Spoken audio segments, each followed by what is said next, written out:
jejum de vitórias. O Zubeldia pediu um voto de confiança para a torcida. Tem crédito para pedir isso? Sim, complicado, né? O Zubeldia tá naquele momento que a gente olha e já percebe que ele tá... Um desgastezinho?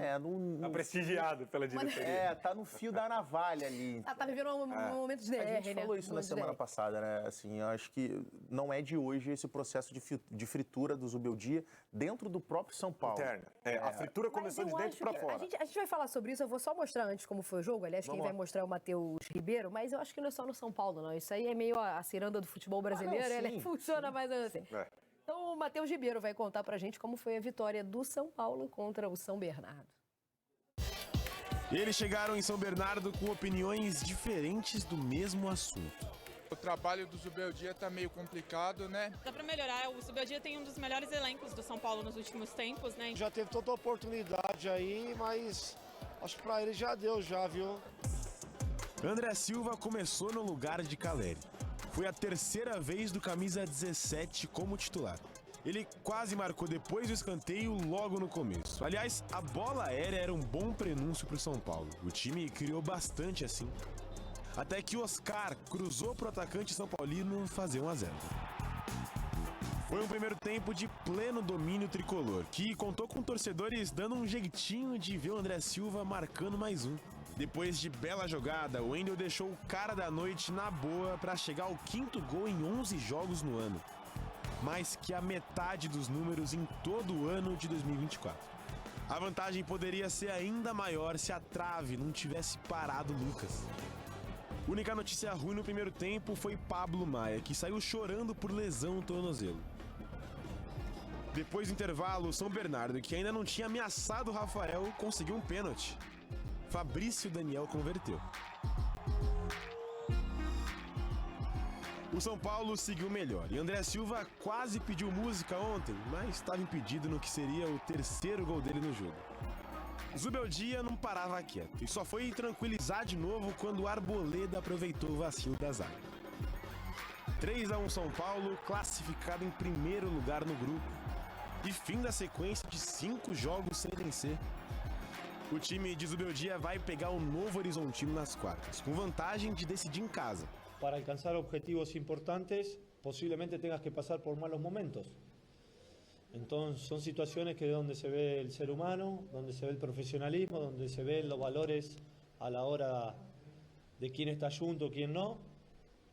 Y hasta ahora no puedo falar nada en contra de São Paulo, ni internamente ni externamente. Ahora empieza el mata-mata, posiblemente otra historia, e hay que hacerla bien. Vamos lá, só porque a gente acabou de falar do Corinthians. O que o Zubeldia está fazendo no São Paulo é muito diferente do que o que a família Dias está fazendo no Corinthians?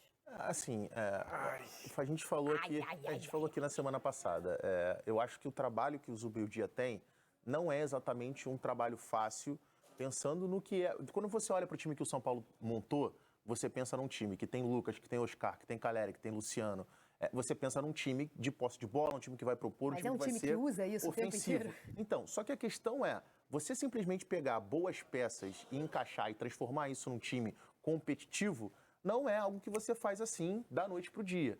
A questão é que tem um passivo do final da temporada passada, e que é um fato, o São Paulo não terminou bem a temporada, mas, na minha opinião, você, no final do mês de fevereiro, com 1 mês e meio de temporada, você olhar para o trabalho do Zubeldia e decretar que esse trabalho não tem mais espaço para evoluir, para crescer, para mim, se a diretoria do São Paulo demite o Zubeldia agora, para mim é um atestado de incompetência.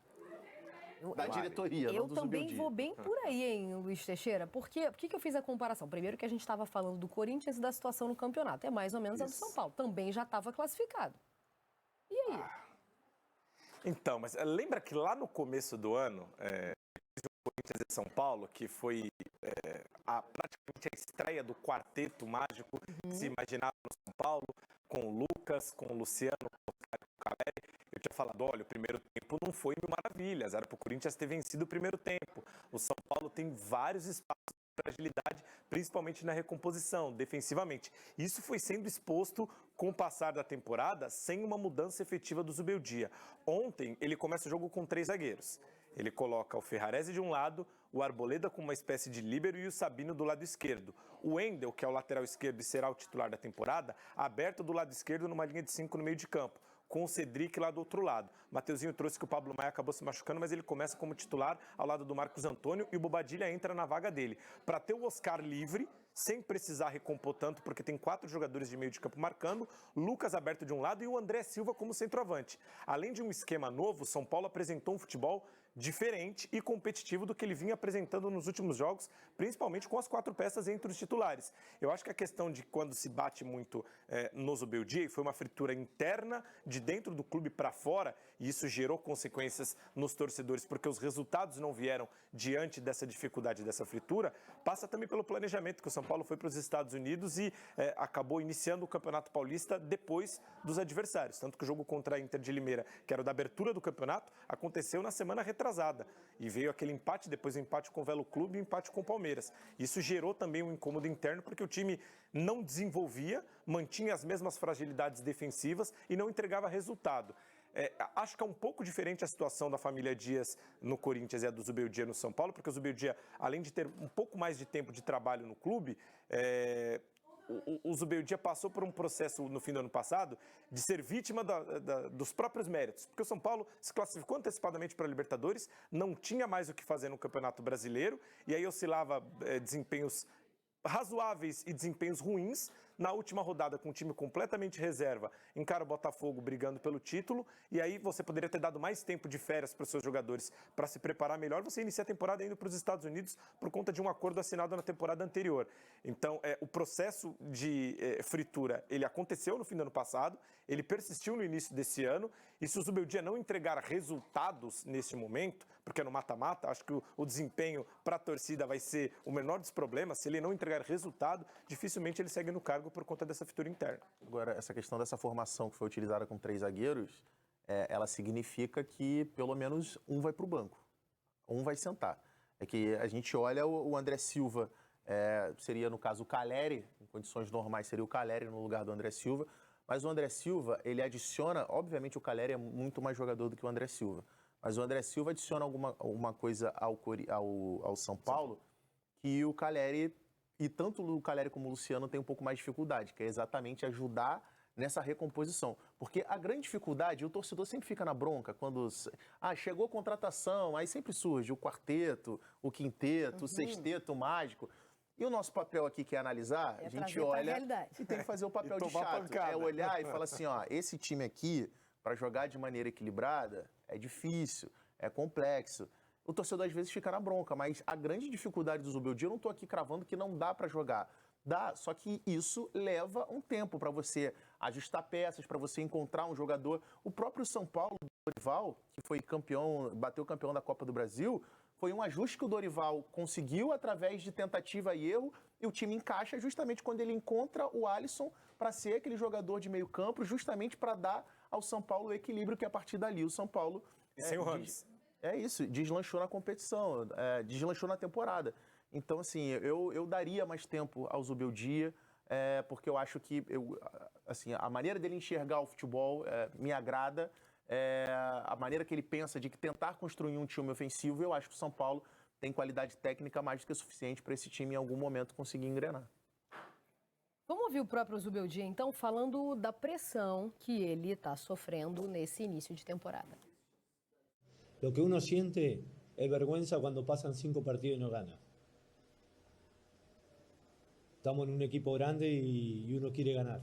Entonces lo que aconteció el año pasado, que clasificamos a Copa Libertadores, y las últimas 5 fechas, 6 o 4, no recuerdo, me fui con mucha vergüenza. Ahora, que llevábamos 5 jogos sin, eu sentía vergüenza. Pero hay que trabajar, hay que aguantar las críticas, porque a veces las críticas, como dije, son infundadas y otras veces tienen lógica. En este caso, tienen lógica las críticas. Isso é uma questão também interessante, porque o que a gente vê direto no futebol brasileiro são treinadores que chegam na coletiva e têm um discurso completamente diferente da realidade, que a gente várias vezes olha, né, para a coletiva e olha para o que a gente assistiu. Fala assim, gente, será que a gente está falando do mesmo jogo? Então, assim, já ter ali aquele entendimento que realmente não está bom, parece algo que eu estou falando, parece algo muito lógico, mas não é. Você, o torcedor que está em casa, está acompanhando, vai lembrar de, em algum momento, algum treinador da sua equipe que você olhou e falou, cara, esse cara está falando algo que não é. Estava vendo basquete, não é? Se pegar o final de semana, tem um monte. Pois é. Nem precisa ser. Agora, deixa eu entender uma coisa. Ele fala, eu fico um pouco triste com isso. É legal porque ele já entendeu, né, como funciona o futebol brasileiro, a pressão aqui, né? Em que momento, que aqui a gente começa bem antes, né? Que a gente está muito na vanguarda, né? 5 jogos sem vencer, a gente já tá manda embora. Mas esse recorte é ruim mesmo? É porque, sabe o que eu vejo? Ele já estava classificado. Então, gente, o cara vai tirar o pé. E outra, a gente está falando de um cara que no ano passado podia ter batido campeão da Libertadores. Porque é muito fácil a gente olhar para um resultado e falar, o cara não ganhou nada. Foi eliminado pelo Botafogo. Cara, o São Paulo fez frente, aliás, acho que foi o único time, a única equipe que fez frente ao Botafogo e poderia sim ter eliminado o Botafogo na Libertadores. Tem o fator Rafinha, né, Mari, nessa discussão. Isso Porque quando estava inflamado, São Paulo empata, o estádio vai abaixo, o Rafinha faz questão de criar aquela confusão e tranquiliza o Botafogo. Eu acho que acabou a reta final do Campeonato Brasileiro, depois da eliminação na Libertadores, eu acho que o torcedor do São Paulo imaginava um São Paulo, exatamente por ter sido eliminado da Libertadores, imaginava um São Paulo mais agressivo na reta final de Campeonato Brasileiro. E a reclamação do torcedor é que o São Paulo meio que caiu no marasmo. Passou a ser um time muito passivo nessa reta final de campeonato, que era exatamente nesse momento em que o torcedor esperava uma resposta justamente por conta dessa eliminação na Libertadores. Mas, assim, de certa forma, veio uma vaga direta, uma classificação direta. O São Paulo está classificado direto para a fase de grupos da Libertadores. Então, assim, não é uma temporada toda de se jogar fora. Nossa, não acho mesmo. Enfim, tenho achado muito exagerada essa reação ao início de temporada do Zubeldia. E a crítica nem é a manifestação da torcida, não, porque o torcedor tem direito de, né, de forma passional, manifestar o que está sentindo do jeito que quiser, mas as reações, inclusive, de repercussão, eu acho muito exageradas, mas enfim. Vamos para Mirassol e Palmeiras, então. Se acostumou a reverenciar. Para avançar. E um deles acabou acontecendo, né? Uma das combinações acabou acontecendo. A Ponte perdeu, e essa era difícil, hein? Essa aí era difícil.